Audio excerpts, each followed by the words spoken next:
Okay, welcome everyone. I'd like to introduce you to Jill Hillhouse. She's a nutritionist in the Toronto area with over 20 years of experience. Jill, I'm so excited that you're here with us. Thank you, thank you, thank you. Thank you. And I'm delighted to be here. amazing. And Jill, I wonder if you can just tell us a little bit about your work and about work with clients, and a little bit about your relationship with health and nutrition, and how you've come to be working in the industry for 20 years. Well, like all of us, my relationship with nutrition and with food is lifelong, of course. And my mother, way back, was one of these people that we had homemade yogurt, we had homemade granola.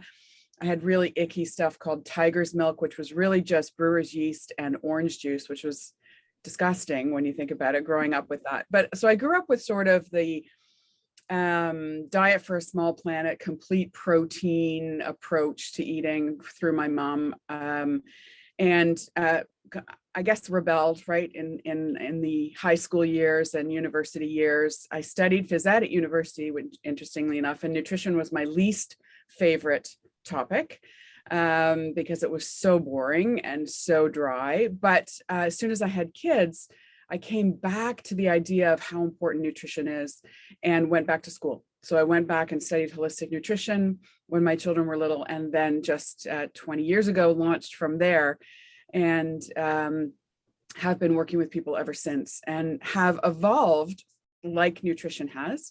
The information that's out there, of course, is considerable and confusing and confounding and contradictory and all of this kind of stuff. So that's part of the intrigue for me, is helping people figure out what is best for them as an individual, and not as a group of, low carbers or high carbers or keto people or anything like that. It really boils down to what is the individual all about, and how can they become the expert in their own nutrition and in their own health. So over the years, I've worked with a number of clinics. I'm with 2 specific clinics now, but I also have my own private practice.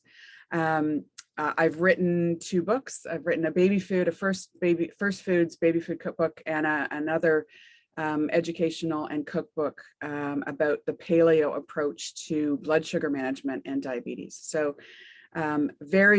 varied experience over time, but I think that gives me a pretty good perspective when people come with their own specific issues. Amazing. Yeah. I love that. I love that you rebelled. None of us want to be like our parents. We're like, when I grow up, I'm going to give my kids Fruit Loops for breakfast. And then how we come full circle, right? It's like, oh, I guess I do actually want to be a health nut like my mom was. So yeah, exactly. Aren't we lucky that we had moms that were health nuts? Exactly. And I think it was like, I was 16 or something like that the first time I went to McDonald's, and I thought it was the most disgusting thing I'd ever had. But then, of course, then it becomes, delicious later on. But yes, now again, it's really disgusting. So yeah, amazing. And I also just wanted to touch on one thing that I love that you just said, was this idea of working with individuals and allowing them to be the experts. And I think that is just such a beautiful and important topic when we talk about nutrition, is again cultivating this relationship with food, where we spend time listening and honoring and acknowledging, how do we feel after eating? What's our energy levels like? How is our digestive system working? And again, we don't always need to think high level about, the latest fad, and we don't need to be confused about whether salmon is good for us or bad for us, or sweet potatoes are good but they're bad, and just this, we've really created a culture of confusion around food. And I think that it makes, when we create enough confusion, people just throw their hands in the air and say, I don't know what to do anyway. And then, that's where we can end up making decisions in the moment that are just not serving us long term. So I love that you spoke to this idea of, the individual being the expert, because I think that resonates with me so deeply. And that's what I want for everyone in our community to really hold on to as well, that a lot of times the answers are there if we make time and space to hear them. Well, and I think, yes, absolutely they are. And we have started to trust less and less in ourselves and in what messages the body might be sending us, because of social media, because of the latest and greatest thing that's out there. And, but that's been part of my life forever. There's the grapefruit diet, and then there was the cabbage diet. And then, as teenagers, there was everything. And then it's just continued throughout my adult life too, which is crazy. And we think we've gone beyond that, and we really haven't, because now it's just been replaced with keto or very low carb or super heavy duty intermittent fasting. And I know we're probably going to dig into all of these things too, but you're right. Each of us knows our body best, even if we think we don't. Mm-hmm. And what it does require is that we maybe sit quietly every now and then and think, okay, what am I feeling? What do I want to work on? What's the biggest area of concern for me? Or what am I most bothered by? And then how do I unpack that in terms of what do I need to do for that particular thing right now? Not how do I eat perfectly for the next 60 days so I can lose 60 pounds. That's crazy. But that's what we've been socialized into, right? Yes. Yeah. Amazing. Yes. I love this conversation. I could avoid this whole list of questions and just chat back. Oh no, we got questions. That's good. Yes. So I'll dive in, and I'll just bring questions to you that were sent out from the group, and you can answer them to the best of your ability, recognizing that, a lot of these questions are going to involve, probably an answer of it depends, and that's okay, but we'll just sort of roll with it and see how things go. So Lena asks, how does she ensure that she's getting enough vitamins, minerals, and nutrition generally in her daily eating? She talks about, I've been intermittent fasting for a couple of years now, and some days I'm not able to cram in enough in the time that I'm eating. Great question. The idea, how do you know if you're getting enough? That is a really, I think we've all had that question. So there are a couple of answers for that. On a very technical level, which I don't think is where we want to go, but I'll start there. You could do testing. You could do a very expensive test called the NutriVal and find out what your levels are in your tissues of various vitamins, minerals, nutrients, all of that kind of stuff, and where the scale is for health, and then work towards that either from food or supplement perspective. And I'm not sure that's necessarily the best message around health. So how do you know that you're getting enough? Well, then we want to focus on nutrient dense foods.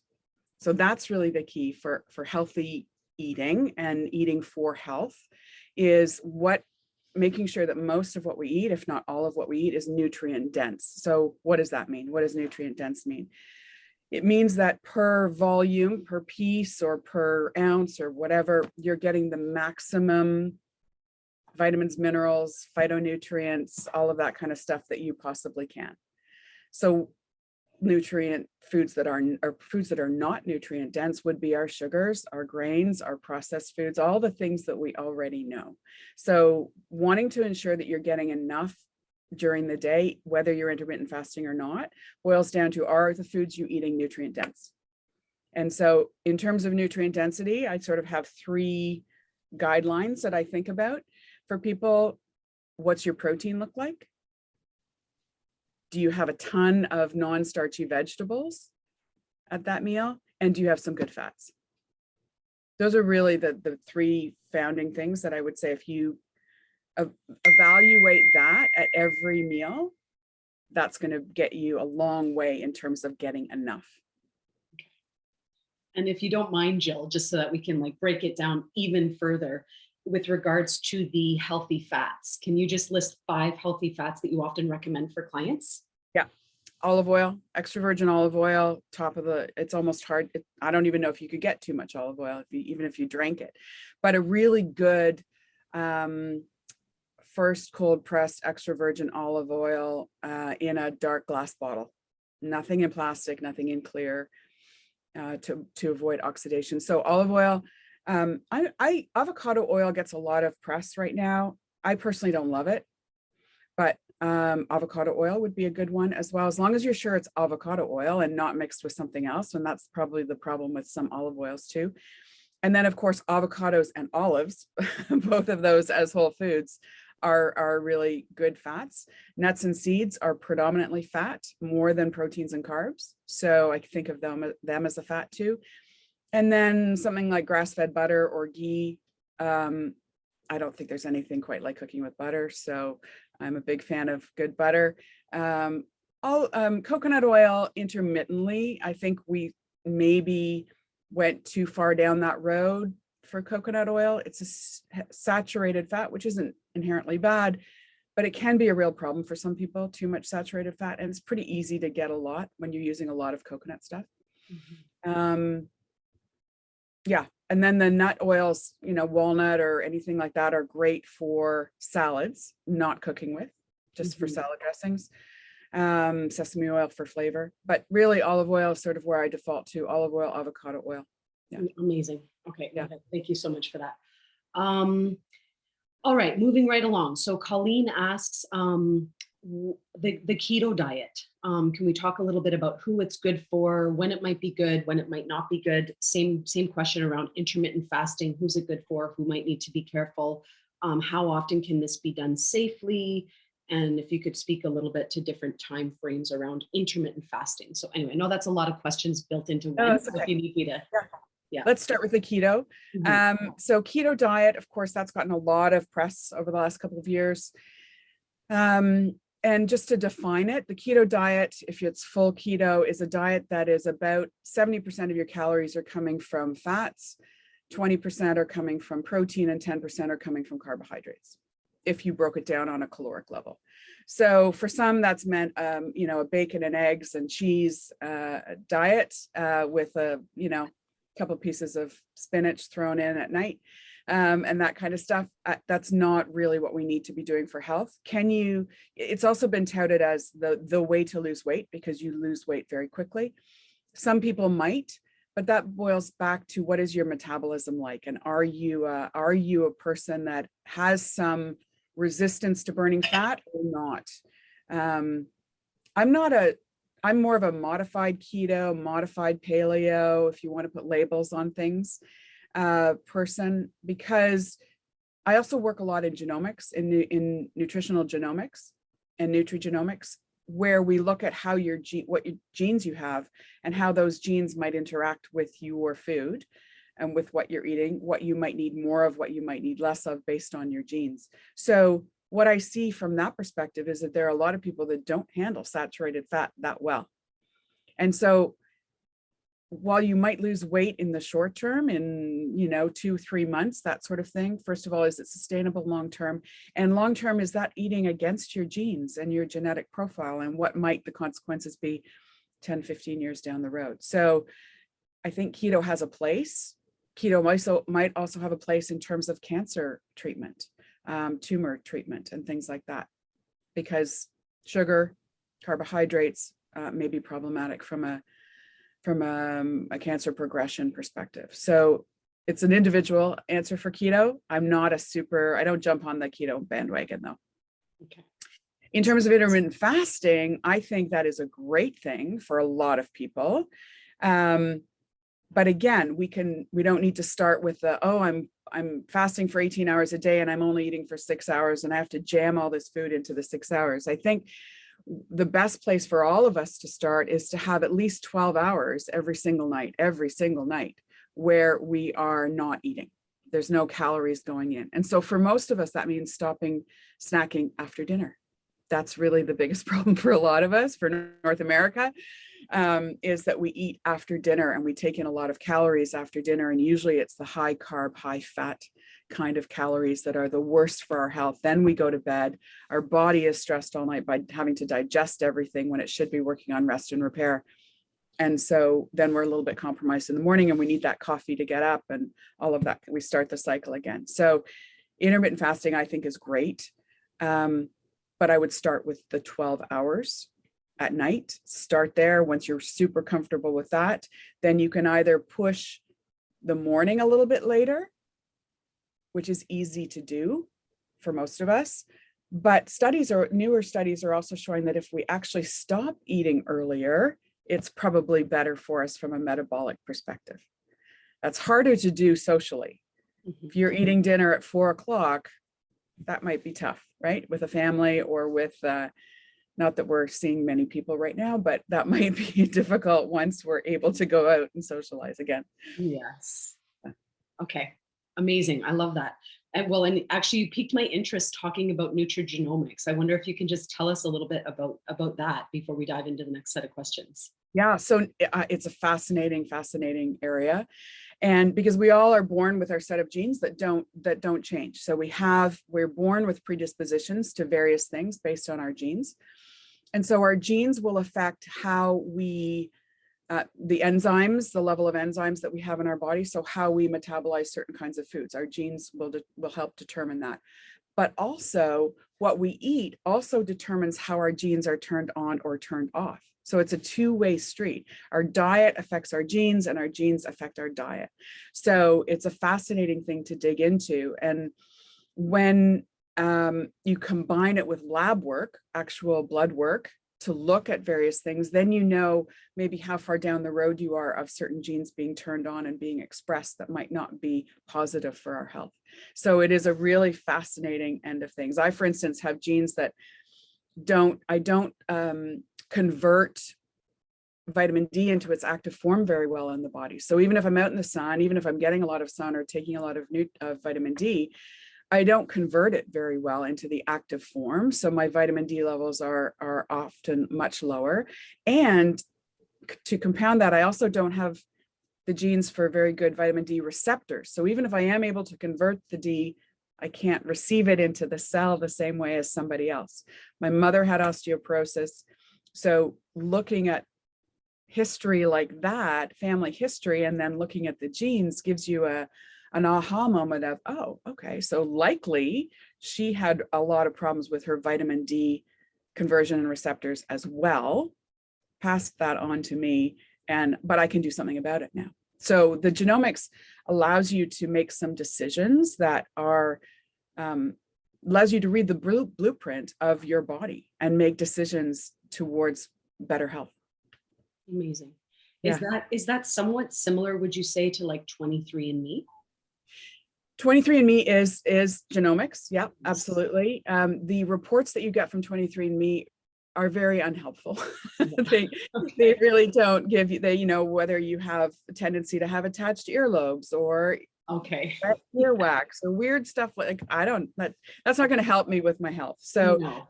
There are a number of companies that do it. One of the labs I work with, DNA Labs, has a nutrigenomics kit that breaks it down into certain areas like brain health and heart health and nutrients, individual nutrients like vitamin A and vitamin D and B12 and things like that. And then also a detoxification panel, which for women specifically is really interesting to understand how you are able to detoxify your hormones or not, as the case may be. Yeah. Amazing. Okay. Thank you for that. And just in terms of ballpark price point, I'm sure there's different like packages that you can get, but ballpark, what would someone be looking at investing if they were looking to get a nutrigenomics profiling? There are a whole bunch of different ways of doing it. I mean, the DNA Labs, I think you can go online, you can order the kit yourself, you can do it yourself, and it does come with a nice report. It's always helpful when you get any kind of health report to go through it with somebody who understands it. Mm-hmm. So, but it does come with a good report you can do on your own. I think most of them do come now. And so their kit online, I think if you look at their kit, I think it's $300 maybe, or $350. Okay, that's it's not bad to get it, but then, you'd want to work with somebody for at least an hour or so after that to interpret that. The DNA company also does some good, reporting as well. Yeah. And I think their kits might be a bit more expensive. Okay. Awesome. Thank you for that. Mm-hmm. All right. And now, okay. So Carrie is asking about a pantry checklist, what to keep on hand for easy, healthy meals and snacks. So sort of like we're going into Jill's cabinets now. Oh my gosh. Jill we're going into my Okay. So in the fridge, I'm always going to have, what am I going to have? No, I'm going to start in the pantry. I can't think about the fridge. I'm going to start in the pantry. I have, I have nut flours. I have almond flour. I have coconut flour. I have coconut oil. I have Legumes, usually I have dried and canned. I find the canned so much easier. I know you're probably supposed to soak and drain and cook your own beans. I don't do that. I use the canned. And lots of tomato products, the tomato, not sauces that I don't really like the prepared ones, but just the blended tomatoes, in the jar, those Italian blended tomatoes or fire roasted tomatoes. They're fantastic for everything. Coconut milk, coconut cream, lots of herbs and spices. My herbs and spices cupboard is huge. It's like, I think I have everything in there simply because I don't use, Chinese 5-spice very often, but if it's what you need in a recipe, it's fantastic to have it. Nuts and seeds, I've got, I think, every variety of nuts and seeds in the cupboard as well. Those are pretty much the bases because I will cook from scratch for the most part. Frozen vegetables could be good to have in the freezer. Frozen vegetables, frozen. I like having a rotisserie chicken in the fridge all the time.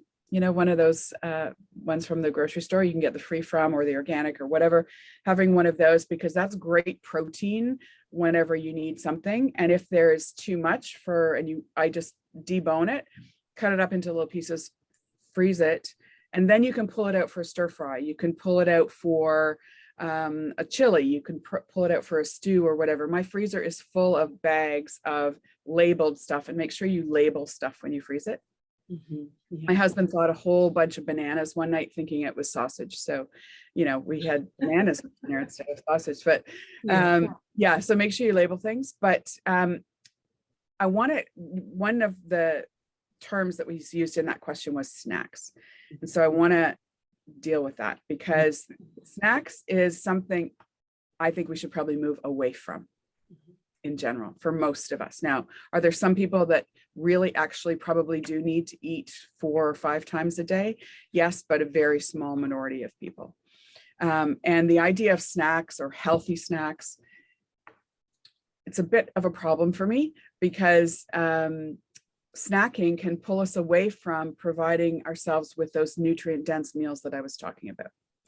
And it can keep our blood sugar higher than we would like it to be, which over time can keep us at a weight that we may or may not want to be at. And it can just increase our cravings for the less nutrient-dense foods, things with sugars or processed grains. So I think we need to be careful about snacks. There is a place for them. But again, we've sort of been socialized into the idea of, I need to have a snack. And the first question I ask my clients when they say, well, I absolutely need to have a snack, is, well, then how nutrient dense was your meal just prior to this?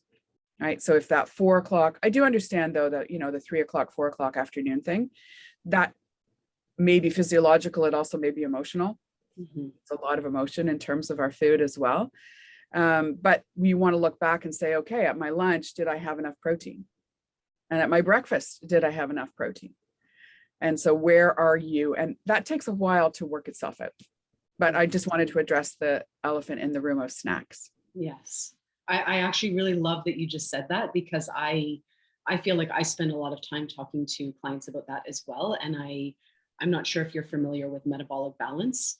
Yeah. So it's basically a program that's designed to overlap with people's blood work, right? That really does. Anyways, it's got 8 rules. And one of those rules is that you only eat 3 meals a day. Like this snacking business that it's been marketed to us. That was never the way. Our parents didn't grow up snacking. The snacking industry has exploded. And I think you're 100% right that it ends up getting in the way of those bigger meals. And science has, again, created so much confusion around keep your blood sugar regulated, have 7 small meals a day. But then when people think about, we know there's studies that talk about the science around snacking and eating. We eat more calories when we snack because we have a different relationship with those meals themselves. And so maybe in the name of, speaking about snacks or healthy snacking, it would be protein, protein, protein.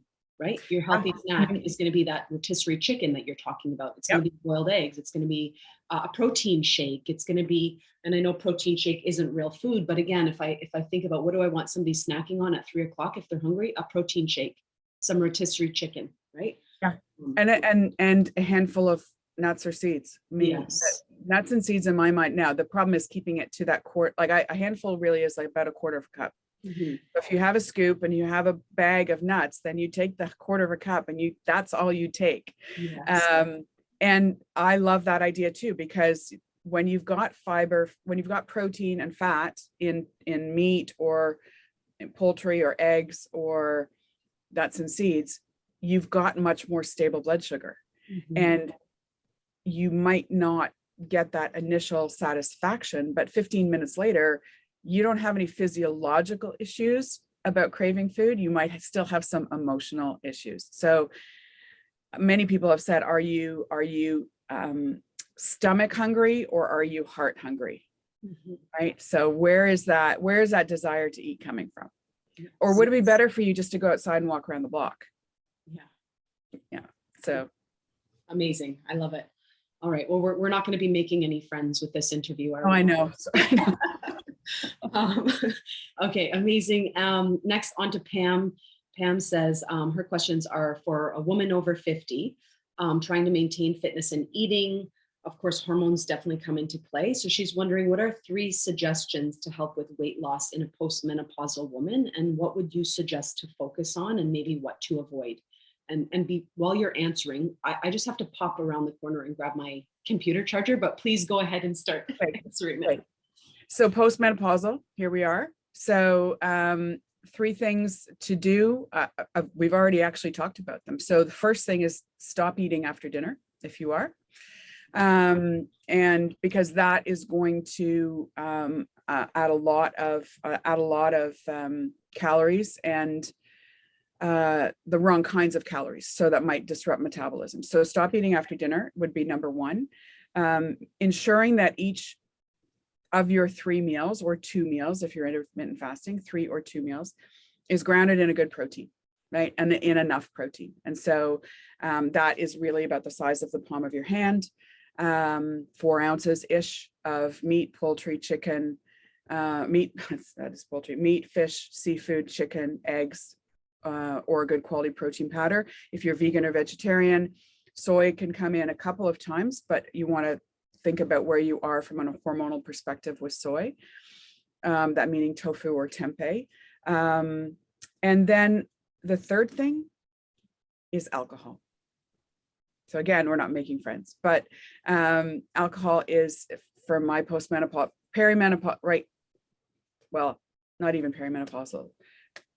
Alcohol is a problem all the way through for a lot of people, especially for women, especially during COVID. It's been a bit of an issue. So it really screws us up on many levels because it really interferes with our blood sugar management, even beyond the calories or the carbs that are in that alcohol, because it screws up another hormone in the liver called glucagon. So alcohol is an issue from blood sugar perspective. Alcohol is an issue because it lowers our inhibition about other things, and we tend to eat more after we start drinking, or we make less positive food choices when we're drinking, even if it's 1 or 2 glasses. So those would be the first 3 things that I would say is stop eating after dinner, make sure every meal is grounded in a really good protein, and really, really be clear on what your alcohol intake is to start.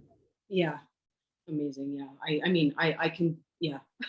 I was just, one of my recent clients was talking about only drinking on the weekends, and that's great. And we dug into it a little deeper. And by the time, literally half an hour into the conversation, we got to the point where that was a full bottle of wine on both nights of the weekend, both Friday and Saturday nights, by herself.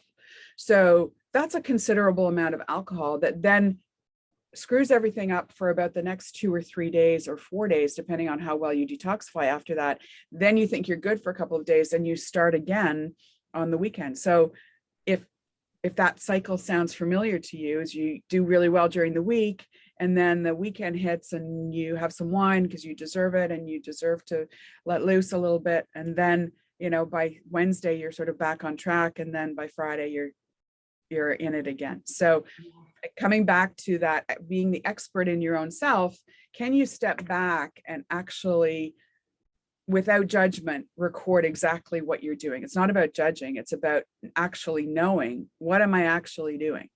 Mm-hmm. And then if I don't have the right data, I can't make the right decisions on that data. Yeah, okay. Exactly. Well, and then once you're aware what you're doing, then you're able to say, why would I be doing this if it's not in alignment with what I want down the road, right? And I really do think that, again, when we think about marketing and culture and a lot of these pieces, there's really this treat yourself kind of mentality. And a lot of the things that are treating ourselves in the moment are sabotaging us long term. And we're, you know, again, it is a problem. I mean, I personally was just confessing to you before we started the interview that I had to, like, you know, pump the brakes on alcohol 100% because it's been a security blanket. It's been a go-to. It's been like, I need to shut up. Okay, I need my glass of wine. And how, yeah, but it impacts my sleep. It impacts my patience with my children. It impacts my ability to want to wake up and move my body. It impacts anyway, it's so many things. And so it really is only in sort of like removing that thing that you're able sometimes to see it for what it is. But anyway, Thank you for saying that. Okay, amazing. On to Margaret's question is, I'm interested in knowing how someone knows what the appropriate, you know what, I think they pretty much answered this, but I'll go for it anyway. I'm interested in knowing how someone knows what the appropriate vitamin and mineral levels are for the body, specific to his or her body. So I think that you pretty much covered that. And it overlapped a lot with Lena's question. Also, I'd like to know about healthy treats that don't include nuts, soy, or uncooked fruits and vegetables. I have a sweet tooth and need some goodies that are easy to make and reasonably healthy, perhaps some foods to reduce inflammation. So again, some overlap with what you've already said there. So the idea of treats and reducing inflammation, do they go hand in hand? I don't know. They might be mutually exclusive, but there are some ways of, if you wanted to look up like paleo treats or something like that, those would probably be your best bet. Although they have nuts, usually nuts, but coconut, you could, you know, coconut might be, if that isn't acceptable, if you're able to handle coconut, that might be a way to go. The challenge with that kind of sweet treats, is again, the sugar content. If it's dried, even if it's dried fruit or dates, you know, often I see things that are coconut and dates and all of this kind of stuff. And that's a lot of sugar. If you've ever looked up how much sugar a date has in it, it's delicious. Absolutely. But, it's got to be something to consider. Is that an oxymoron? Treats and anti-inflammatory. The idea of having a piece of chicken doesn't seem like that doesn't seem to be answering that question, right? Yeah. Some goodies that are reasonably healthy. Well,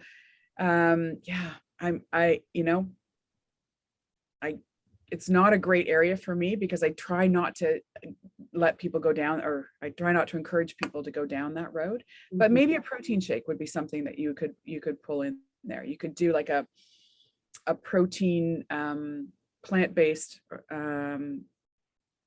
well, maybe not, because you're saying soy, not to include soy. So maybe more of there's a great protein powder that I love by Designs for Health called Pure Paleo Protein, and it's made with hydrolyzed beef, which sounds disgusting, but it's not. It doesn't taste, of course, like beef. It tastes either like a vanilla or a chocolate milkshake. It's really a delicious protein powder that mixes well. You can do that with a nut milk or an oat milk or something like that, and you can even warm it up and froth it up and have kind of like a latte. So without disrupting hormones, without disrupting inflammation, without disrupting blood sugar. So that might be something to try.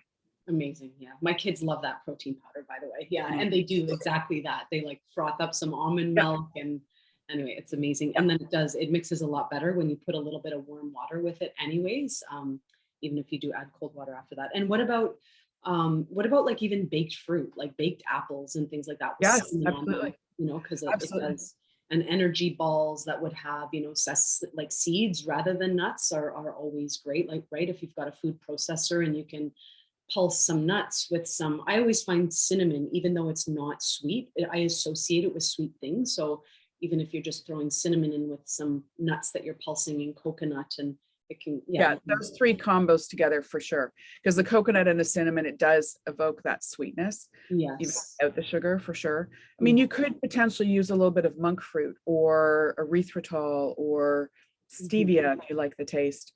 But again, the more often we have the sweet taste, regardless of where that sweet taste comes from, even if it's fruit or stevia or whatever, the more often you have that in your life, the more often you're going to want to have it. Mhm. We're sort of hardwired that way, because if you think back from an evolutionary perspective, sweetness meant calories and calories meant survival. So we're kind of hardwired to look for that sweet. So once we start having it, we tend to want to look for it more. Mhm. So just be careful of that. Yeah. If anyone's ever gone sugar-free and fruit-free and all this kind of stuff, and then had some watermelon or had something like that, you're kind of blown away by how sweet it is. Mhm. And if we could get back to that, that would be a great place to be. Yeah. Amazing. So Jill, just on a personal question, do you try to avoid fruit for that reason? I don't avoid it, but I literally have about a half a cup of fruit a day, maybe a cup at the max. Yeah. Yeah. Gotcha. Yeah, I've struggled with blood sugar issues, Mhm. and with insulin issues rather, not blood sugar issues, but with insulin, because I'm producing way too much insulin. And then when I look back at my genetic profile, I go, yeah, it starts there, and then it's compounded by the way I've eaten. Healthy, but grain heavy. And so I've pulled way back from grains. I don't have any added sugar now. And I've pulled back from fruit, although I was never a big fruit eater before. But yeah, I keep it to sort of half a cup of fruit a day. And it's my dessert. It's the sweet after the meal, because when I have it after a meal, then any potential blood sugar response is blunted by the fiber, fat, and protein that I've had in my meal. Yes. When you have fruit by itself, I know we've heard that from a digestive perspective in the past. It's like, yes, fruit is best digested by itself. Well, except that then it really impacts your blood sugar. So I like people to try fruit right after a meal. Amazing. Wonderful advice. Thank you. And then, okay, so Sarah Abrams has some questions about intermittent fasting. Is it a good weight loss strategy? Some people say you shouldn't skip breakfast, but then with fasting, you don't eat until later. So again, I know you did kind of speak to this, but just from your experience working with clients that want to lose weight, is intermittent fasting a good tool for people to use? I think it really is. I think it really is a good tool. But you have to be very cognizant. It doesn't mean that you can just eat whatever you want in your eating window and then make sure you fast for 16 hours or whatever. Even though you see studies out there that say they had an equal amount of calories in an 8-hour window or in a 12-hour window or whatever. Those studies are usually done in very metabolically healthy people. Most of us aren't metabolically healthy. So, which means that we have maybe more insulin, and you've likely never tested your insulin. Oh, that would be one thing I would say. Everybody, next time you do blood work, get your fasting insulin tested, because that gives you really the most information about where you are on a spectrum of potential insulin resistance, way beyond the fasting glucose that our physicians always do. So you get your fasting insulin done. And sorry, Jill, just to before you move on, what would be, how labs will have ranges that sometimes are not optimized, they're just screening for disease. What's the optimal place for fasting insulin to hang out in your opinion? Optimal would be under 50. Under 50. Okay. In Canada. Yeah. I can't remember what the actual units are, Mm-hmm. but the range that we're given on the blood work goes from 35 to almost 300. So we want you at the bottom end of the range. Yes, for sure. Yeah, amazing. for metabolic health. So getting back to that intermittent fasting, some people don't do well when they don't have breakfast. So, and I see that maybe in there, if there's more thyroid or adrenal issues with somebody, skipping breakfast can be a real problem, can set people up for stuff later on in the day in terms of anxiety or palpitations or stuff like that. So you've really got to, again, come back to be the expert of you and do a little clinical trial with yourself and say, okay, this week I'm going to eat between noon and 7 p.m., see what happens. And then next week I'm going to try and eat between 9 a.m. and 4 p.m. if that can fit into your schedule, and just see what happens and see what the difference is. How do you feel? What's your sleep like? What's your energy like? What's your mood like? Because that can be a real indicator of whether something is working for you or not. Amazing. Yeah. But I really do like intermittent fasting. I think it's more the way we evolved as well. And even if I think about my grandparents and the way they ate, they got up, they ate, and then they ate only 3 meals a day, like you talked about, 3 meals a day, but lunch was dinner. Lunch was the biggest meal, and it was a hot meal. And then everybody went back to work, and then dinner was really like a supper. It was a very light meal, and it was early, and then there was no eating before bed. So yeah, so they were essentially intermittent fasting, but just on a different schedule. Yes, amazing. And there is also the option of cycling, right? Like intermittent fasting, so that you don't eat breakfast 3 days a week and you do eat breakfast 3 days a week, right? Like does that jive with the system, or does that put a strain, do you feel like? No, I think that's great. I think the body will adapt to whatever you're doing, and sometimes shaking things up is good for the body. Yeah. So I will often talk to clients about what does your week look like? And if Wednesday you've got tons of meetings or clients or whatever in the morning, and it makes sense not to eat until noon, then terrific. But then Thursday is a more relaxed day, so then maybe try eating breakfast. But get back, make sure that every meal is founded in those protein, good fats.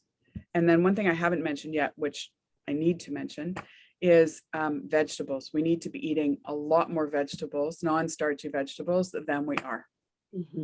So we want to aim for 6 cups a day. Yes. Yeah. Yeah. Amazing. Amen to that. Yeah. Okay. And then I do want to be mindful of your time. So I'll kind of just, rapid fire these last few. Do you have a tool that you can recommend for people in terms of calculating like macronutrients, like in terms of how much protein, how much carb, how much fat people should be consuming, even if it's ballpark? For the individually? Yeah. Well, not really. Simply because if you're dealing with some hormonal issues, like I mentioned, the thyroid or the adrenal, you might need a bit more carb than somebody who is dealing with more of a blood sugar insulin level concern. So really that is the answer there, as you said at the beginning, is it depends. It really depends on the individual, and understanding for yourself what your biggest health challenges are, or your concerns are, or areas you want to address, and then going from there. If you need a tool to actually know what level of macronutrients you are intaking, then MyFitnessPal does that well, and Chronometer does that well as well. Chronometer is really good, and you can actually enter recipes into Chronometer. I think you can in MyFitnessPal too, I'm not sure. Yeah. And know what you're getting by serving. So if you have no idea, well, most of us really have no idea what our macros are. We think we know, but we really don't. So that might be a good idea, is keep a really good food log for a week, enter all the food into one of those tools, and then say, okay, my macro breakdown, I thought I was eating low carb, but actually I'm at 50% carb. Because you may well be without really knowing it. And that again is part of the data that you want to collect on yourself to know how to shift that. Yes. Yeah. And I think that there probably is more flexibility to just recommend protein amounts, like, how they say that, like 1 gram per kilogram kind of thing, or 0.5 grams per kilogram. Like that's probably an area that people could start with. Yeah, and I think that 1 gram per kilogram is a really great place to start, depending on your activity level, right? If you're super active and doing a lot of heavy duty training or whatever, then you could even go up to 1.5 grams of protein per kilogram of body weight. Yeah. But have it evenly spread throughout the day, right? Women often tend to eat all their protein at night. Yeah. Awesome. Yeah. Okay, thank you. And okay, so Nicole's questions you've already answered: healthy snack ideas and foods to reduce inflammation. So just on that reducing inflammation thing, the best thing for reducing inflammation is eating 6 cups of non-starchy vegetables a day. So when non-starchy, I mean, we can debate about carrots and beets, but really I say that the only 4 starchy vegetables that I really pay attention to in terms of their starch content are potatoes, sweet potatoes, squash, and parsnip. Those are the heaviest carb vegetables. So from an anti-inflammatory perspective, we want to be eating 6 cups of everything except those every single day, and as many colors of the rainbow as possible, because those phytonutrients, all of those nutrients that are in our plants, that's their immune system. When we eat those, we absorb the benefits of that immunity. And there's differences in skin, there's differences in hormones, there's differences in bowel movements, there's differences in everything when we eat that much vegetable. Amazing. 6 cups of vegetables. All right, we got it. Okay. And Sarah McMahon asks, she says she'd be interested in healthy flour options for baking bread. And any suggestions for replacing white sugar when baking? So I think with baking, and I'm not the expert here, as I said, I don't bake very much. I think things like erythritol and monk fruit, you can swap out for white sugar almost in a 1-to-1, I think, ratio. And I think they cook quite similarly. Monk fruit, erythritol, xylitol, I know works in some recipes as well. And then in terms of the flours for bread baking, I'm not an expert there. I think there are things like cassava flour and arrowroot flour and things like that that a lot of people are using, and they're still equally as starchy as our other flours. They're just not, they don't contain gluten, so that's good. Maybe they're not sprayed as much with glyphosate, which is good, but from a carbohydrate perspective, they're likely quite the same. So you want to bear that in mind too, and then step back and ask yourself, okay, why am I not wanting to cook with wheat or any of those other typical flours? What is it that I'm aiming for? And then go forward from there. Mm-hmm. Yeah, amazing. And almond flour is an option too, right? Yeah, almond, coconut. Yeah, it's almond is insanely expensive, but it's very moist. And coconut flour is much more affordable, but it's very dry, right? Yeah, yes. And there's one called by Bob's Red Mill, Paleo baking flour or Paleo flour. Mm-hmm. So I can't, and it's a combination of a whole bunch of things, but I think it can be used as a flour. You don't have to adjust any of the amounts. Yes, and they've even got like a Bob's Red Mill also has just a straight up gluten-free flour blend, that's got a couple of different things. But yes, okay, amazing. And just sorry, quick question for you because it's come up twice. What is erythritol?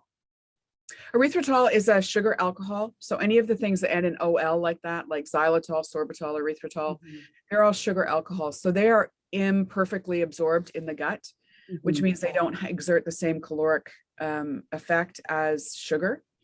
But because they're not absorbed completely, they may cause gas and bloating and some types of things with most people. Erythritol seems to be the one that has the least amount of that, if any. It's actually not even absorbed, and I can't even remember if it's, anyway, it passes out unchanged of the body. So erythritol seems to be the one of choice now that most people are using. I think some people will know that they react to sorbitol or mannitol or maltitol because they get gas. Okay. But sugar alcohols, they're less caloric than sugar, but they have the sweet taste. And will they not impact insulin in the same way? Not in the studies that I've seen. They have some reaction because eating has a reaction with our insulin. Even Yes. protein can have a reaction with our insulin, but yeah, not to the same extent, that's for sure. Amazing. Okay. Yeah. And very final questions for you coming from Liz Abrams. She's wondering what she needs to think about in terms of absorption without a gallbladder. Right. I don't have a gallbladder either, Liz. So there you go. Now, again, everybody's different with the types of fats that they can handle. Usually it boils down to fat with gallbladder, because you don't have that concentrated bile that is released when you eat fat. You just have bile constantly dripping out of the liver, and you can't concentrate it when you have a high fat meal. So if you're having problems with absorption, meaning that you're running to the bathroom within half an hour or so of a meal, fat is very stimulating for the bowel. So that can be one of the symptoms that happens. You probably want to try a digestive enzyme that has ox bile in it, that has bile in it, and you take that with the meal, especially with meals where you have a heavier fat intake, or red meat or something like that. That can really, really help you with that fat issue. But you might need to play around with fats and find out which ones are okay and which ones aren't. I know that too much smoked salmon, from my perspective, I have a real problem with salmon, but I don't have a problem with coconut oil in terms of my gallbladder. So I don't know why that is. I don't know what that is. We could probably dive into the molecular makeup of both of those and find out, but you will just know over time what works for you and what doesn't work for you. And then, but always an ox bile supplement can really help with that. Amazing.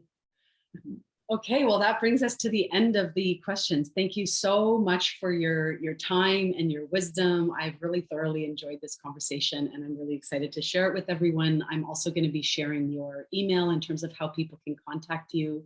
Terrific. I'll share your Jill Hillhouse on Instagram as well, if you want to follow Jill along in her health escapades. And again, Jill, thank you so much for spending the morning with us.